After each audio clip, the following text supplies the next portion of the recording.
नमस्कार, स्वागत छ बुक नलेज युट्युब च्यानलमा। अध्याय 2 गीताको सार संक्षेप। सञ्जयले भने, करुणाले भरिएका, शोकले व्याकुल भएका र आँखाभरि आँसु लिएका अर्जुनलाई देखेर मधुसूदन कृष्णले भन्नुभयो, प्रिय अर्जुन, तिमीमा यी खिन्नताहरू कसरी आए?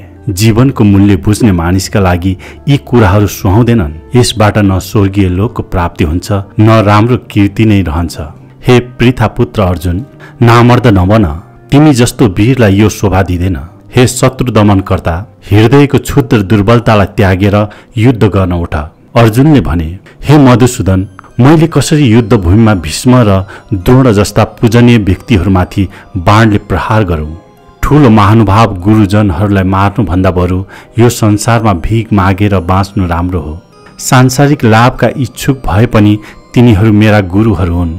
यदि उनीहरू मारिन्छन् भने हामीले भोग गर्ने हरेक वस्तुहरू रगतले मुछिएको रक्तरञ्जित हुनेछ।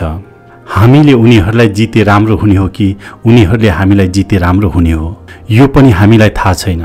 हामी जुन धृतराष्ट्रका छोराहरूलाई मार्न चाहँदैनौँ, तिनीहरू नै अहिले हाम्रा अगाडि युद्धभूमिमा उभिरहेका छन्। अहिले विवेकको दुर्बलताले गर्दा मैले मेरो कर्तव्य के हो निश्चित गर्न सकिरहेको छैन र म आफ्नो सम्पूर्ण धैर्य पनि गुमाउँदैछु। यस्तो अवस्थामा मैले हजुरसँग सोधिरहेको छु, मेरो लागि सबैभन्दा राम्रो के हुन्छ? त्यही भन्नुहोस्। म हजुरकै शिष्य हुँ र हजुरकै शरणमा आएको छु। कृपा गरेर मलाई समुचित उपदेश दिनुहोस्। मेरा इन्द्रियहरूलाई सुकाउने, यो शोक हटाउने कुनै उपाय म देख्दिन। स्वर्गमा देवताहरू जस्तै यो पृथ्वीमा संसारभरिको धनधान्य पूर्ण राज्य पाए पनि म यो शोक हटाउन सक्दिन। सञ्जयले भने, यति भनेपछि शत्रुहरूलाई दमन गर्ने अर्जुनले कृष्णसँग, गोविन्द, म लडाईँ गर्दिन भनेर चुप लागेर बसे। हे भरतवंशी, त्यस समय दुवै तर्फका सैनिकहरूका बीच शोकमग्न भएका अर्जुनलाई कृष्णले हाँस्दै भन्नुभयो, तिमी कुरा विद्वानका जस्ता गर्छौ, तर जसका लागि शोक गर्नु आवश्यक छैन त्यसैका लागि शोक गरिरहेका छौ। पण्डित जनहरू न जिउँदाका लागि शोक गर्छन्, न मरेकाका लागि नै शोक गर्छन्। यो भन्दा अघि पनि म नभएको, तिमी नभएको र यी राजाहरू नभएको कुनै समय थिएन र पछि भविष्यमा पनि हामी सबैको अस्तित्व नभएको कुनै समय हुने छैन। हे कुन्ती पुत्र, दुःख र सुख भन्ने कुरा कालक्रममा आउने र जाने, जाडो र गर्मी ऋतु जस्तै अस्थायी विषय हुन्। यी इन्द्रिय बोधबाट उत्पन्न हुन्छ। अतः हे भरतवंशी अर्जुन, यस्ता कुरालाई मानिसले विचलित नभइकन सहन गर्न सिक्नु पर्दछ। हे पुरुष श्रेष्ठ अर्जुन, जुन व्यक्ति सुख र दुःखबाट विचलित हुँदैन र दुवै अवस्थामा समान रहन्छ, त्यो व्यक्ति निश्चय नै मुक्ति पाउन योग्य हुन्छ। असत वस्तु, भौतिक शरीरको कुनै चिरस्थायित्व छैन र सत वस्तु, आत्माको कुनै परिवर्तन नै हुँदैन। जो सम्पूर्ण शरीरमा व्याप्त छ त्यसलाई तिमीले अविनाशी सम्झनु पर्दछ। त्यो अव्यय आत्मालाई कसैले पनि नष्ट गर्न सक्दैन। जसले यो जीवात्मालाई मार्ने ठान्छन् र जसले यसलाई मर्नेवाला ठान्छन्, यी दुवै अज्ञानी हुन्। यो आत्मा न मर्दछ न मारिन्छ। आत्माका लागि न कहिल्यै जन्म छ न मृत्यु। आत्मा कहिल्यै जन्मिएन, जन्मिँदैनन् र जन्मने छैनन्। ऊ अजन्मा छ, नित्य र शाश्वत छ र पुरातन छ। शरीर मर्दा पनि ऊ मर्दैन। हे पार्थ, जसले यो आत्मा अविनाशी छ, नित्य छ, अजन्मा छ र अव्यय छ भन्ने जान्दछ, त्यसले कसरी कसैलाई मार्ला वा मार्न लगाउन सक्ला? जसरी मानिसले पुराना वस्त्रहरू त्यागेर नयाँ वस्त्र धारण गर्दछ, त्यस्तै गरी आत्माले पनि पुराना र काम नलाग्ने शरीरलाई त्यागेर नयाँ भौतिक शरीर धारण गर्दछ। यो आत्मालाई न कहिल्यै कुनै हतियारले टुक्र्याउन सकिन्छ, न आगोले डढाउन सकिन्छ, न पानीले भिजाउन सकिन्छ, न हावाद्वारा नै सुकाउन सकिन्छ। यो बेष्टि आत्मा कहिल्यै नफुट्ने, नडढ्ने, नभिज्ने र नसुक्ने खालको हुन्छ। यो आत्मा सधैँ रहिरहन्छ, सर्वव्यापक छ, अपरिवर्तनशील छ, अचल छ र सर्वदा एकै नाशको छ।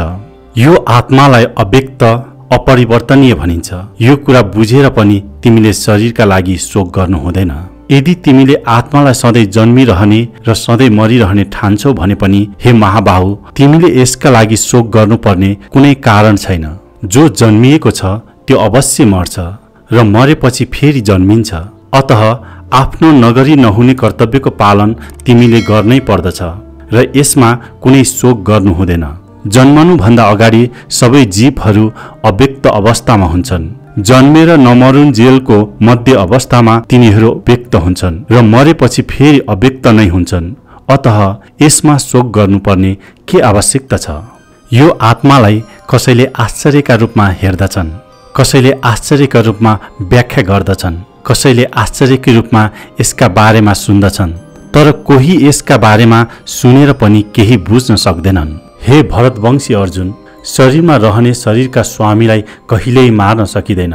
त्यसैले कुनै पनि जीवात्माका लागि तिमी शोक गर्नु पर्दैन। एउटा क्षत्रियले गर्नुपर्ने विशिष्ट कर्तव्यलाई विचार गरेर धर्मका लागि युद्ध गर्नुभन्दा राम्रो अरू कुनै कार्य छैन भन्ने कुरा तिमीले बुझ्नु पर्दछ र यस्तो कार्य गर्न तिमीले कुनै सङ्कोच मान्नु हुँदैन। हे पार्थ, सो त प्राप्त हुन आएको स्वर्गको खुलेको ढोका जस्तो यस्तो युद्धको अवसर अत्यन्त सुखी वा भाग्यशाली क्षत्रियहरूले मात्र प्राप्त गर्दछ। यदि केही गरेर तिमीले यो युद्धरूपी धार्मिक कर्तव्य पूरा गरेनौ भने तिमीलाई आफ्नो कर्तव्य पालन नगरेको पाप लाग्नेछ। तिमी योद्धाका रूपमा पाएको यश पनि गुमाउनेछौ। मानिसहरूले सधैँ तिम्रो अपयशको वर्णन गर्नेछ। एउटा सम्मानित व्यक्तिका लागि अपयश भन्ने कुरा मृत्युभन्दा पनि बढ्ता कष्टकर हुन्छ। जुन जुन महारथीहरूले तिम्रो नाम र इज्जतलाई अत्यन्त आदर गरेका छन् तिनीले तिमीलाई युद्धबाट डराएर भागेको ठानेर तिमीलाई तुच्छ मान्नेछन्। तिम्रा शत्रुहरू तिम्रो पुरुषार्थको उपहास गर्दै अनेकौं दुर्वचनहरू भनेर तिम्रो निन्दा गर्नेछन्। त्योभन्दा कष्टदायी कुरा तिम्रा लागि अरू के होला? हे कुन्ती पुत्र, यदि युद्धमा मारियौ भने तिमीले स्वर्गलोक पाउनेछौ। यदि युद्ध नै तिमीले जित्यौ भने पृथ्वीको राज्य भोग पाउनेछौ। त्यसैले दृढ संकल्पका साथ उठ र युद्ध गर। सुख दुःख, लाभ हानि, विजय पराजय सम्बन्धी विचारै नगरी तिमी युद्धका लागि युद्ध गर। यसो गर्यौ भने तिमीलाई कुनै पाप लाग्ने छैन। यसरी विश्लेषणात्मक अध्ययनद्वारा मैले तिमीलाई यो ज्ञान वर्णन गरे। अब म निष्काम कर्मको व्याख्या गर्छु, सुन। हे पार्थ, यदि तिमीले यही ज्ञानमा रहेर कर्म गर्यौ भने तिमीले आफूलाई कर्मबन्धनबाट मुक्त गर्न सक्छौ। यस प्रयासमा न कुनै हानि छ न विघ्न नै। यो मार्गमा गरिएको सानो प्रगतिले पनि व्यक्तिलाई अत्यन्त भयानक किसिमको भयबाट मुक्त गराइदिन्छ। जो व्यक्ति यो मार्गमा लागेका छन्, जो आफ्नो लक्ष्यमा दृढ छन्, तिनको उद्देश्य एउटै हुन्छ। हे कुरुनन्दन, तर जो दृढ प्रतिज्ञा छैनन् तिनीहरूको बुद्धि भने अनेक शाखाहरूमा विभाजित हुन्छन्। अल्पज्ञानी व्यक्तिहरू वेदका आलङ्कारिक वचनहरूप्रति अति आसक्त हुन्छन्। त्यहाँ स्वर्ग प्राप्ति गराउने र राम्रो जन्म र यस्तै अन्य कुराहरू प्राप्त गराउने धेरै किसिमका सकाम कर्महरू बताइएका छन्। इन्द्रिय भोग र सम्पन्न जीवनको चाहना राख्ने व्यक्तिहरू यो भन्दा ठूलो अरू केही छैन भन्ने ठान्दछन्। जसको मन इन्द्रिय भोग र सांसारिक वैभव प्रति अत्याधिक आसक्त छ र जसलाई यस्ता वस्तुहरूले मोहित गर्दछ, त्यस्ता व्यक्तिहरू भगवानको अटल भक्तिमा दृढ हुन सक्दैनन्। वेदमा मुख्य गरी प्रकृतिका 3 गुणहरूका सम्बन्धमा उल्लेख छ। त्यसैले हे अर्जुन, तिमी यी 3 गुण भन्दा पर जाऊ। सम्पूर्ण दैत्य भावबाट मुक्त हौ। समस्त लाभ र सुरक्षाका चिन्ताबाट पनि मुक्त हौ र आत्मामा स्थिर हौ। तिमीलाई आफ्नो निर्धारित कर्म गर्ने मात्र अधिकार छ, तर कर्मको फल पाउने नपाउने कुरो तिम्रो अधीनमा छैन। तिमीले आफूलाई कर्मफलको कारण पनि कहिल्यै नसोच र कर्तव्य गर्नबाट विमुख पनि कहिल्यै नहौ।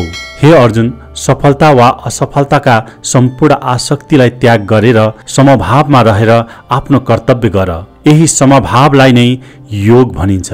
हे धनयोञ्जन, भक्तिमय सेवाद्वारा सम्पूर्ण निन्दित कर्मबाट टाढा बस र त्यही सेवा भावमा रहेर भगवानको शरणमा पर। आफ्ना सकाम कर्महरूको फल भोग्न चाहनेहरू कृपण हुन्, तुच्छ विचारका हुन्।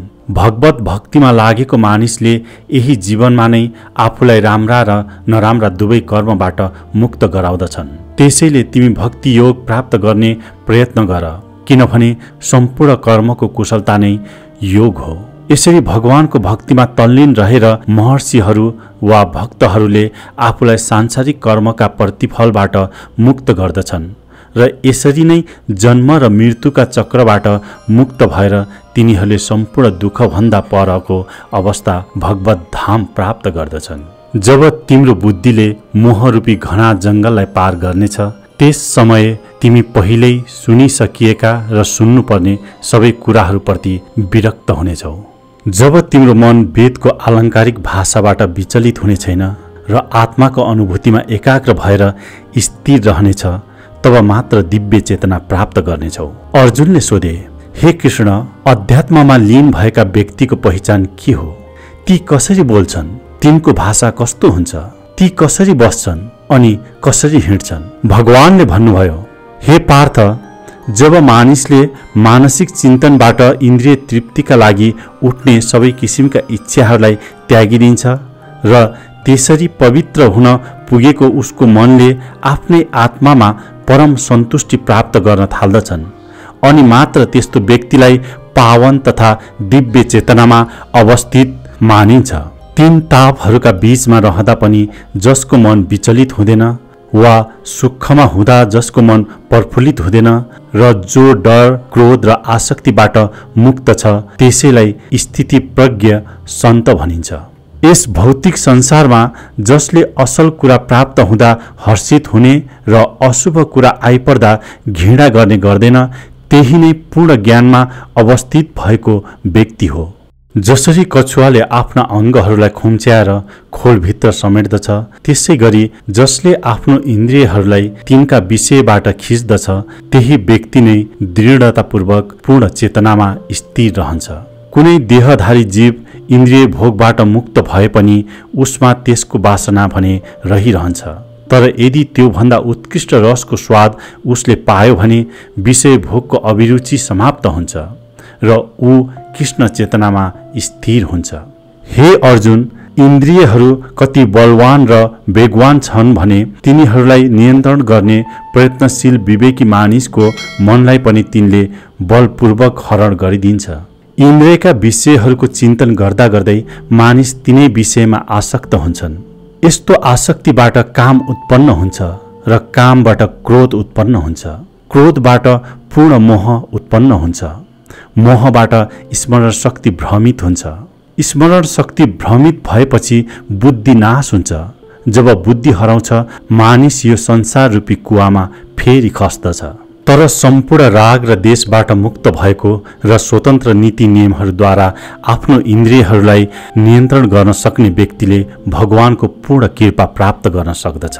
यसरी कृष्ण भावनामा सन्तुष्ट रहने व्यक्तिका लागि संसारका तीनै किसिमका भौतिक कष्टहरू धेरै टिक्दैनन्। यस किसिमको तृप्त चेतनामा रहने व्यक्तिको बुद्धि चाँडै नै स्थिर हुन्छ।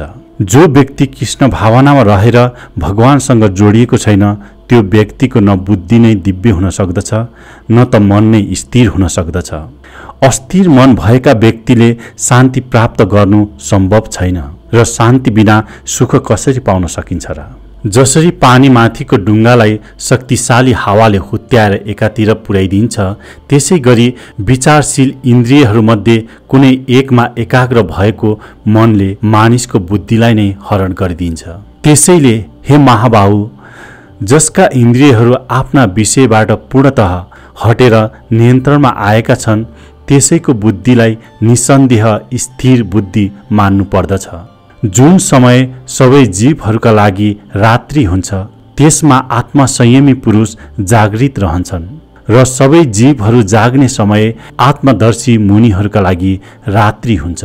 जसरी सधैँ परिपूर्ण र अचल रूपमा प्रतिष्ठित समुद्रमा नदीहरू प्रवेश गर्दछन्, त्यसै गरी स्थिर चित्त भएका व्यक्तिका हृदयमा अनेक इच्छाहरू नित्य प्रवेश गर्दछन् र बिलाउँछन्। त्यस्तै स्थिर व्यक्तिले मात्र शान्ति प्राप्त गर्दछन्, तर विषयको इच्छा भएका व्यक्तिले त्यो शान्ति पाउँदैनन्। जसले इन्द्रिय तृप्तिका सबै चाहनाहरूलाई त्यागिदिएको छ, जो इच्छाहरूबाट मुक्त छ, जसले सम्पूर्ण ममतालाई पनि त्यागिदिएको छ र अहङ्कार शून्य बनेको छ, त्यही व्यक्तिले मात्र वास्तविक शान्ति प्राप्त गर्न सक्छ। यो आध्यात्मिक तथा ईश्वरीय जीवनको मार्ग हो, जसलाई प्राप्त गरेपछि मानिस मोहित हुँदैन। हे पृथ्वीपुत्र अर्जुन, जीवनको अन्तिम अवस्थामा पनि यस्तो स्थितिमा पुग्ने मानिस भगवानको धाममा प्रवेश गर्दछन्। यस प्रकार श्रीमद् भागवत गीता ग्रन्थ अन्तर्गत गीताको सार संक्षेप शीर्षक दोस्रो अध्यायको भक्ति वेदान्त तात्पर्य समाप्त भयो। हरे कृष्ण कृष्ण कृष्ण हरे हरे, हरे राम राम राम हरे हरे। तपाईहरूको बहुमूल्य समय दिएर यस भिडियोलाई हेर्नुभयो, सुन्नुभयो, त्यसको लागि धन्यवाद। कृपया भिडियोलाई सब्स्क्राइब गर्न नबिर्सनुहोला। धन्यवाद।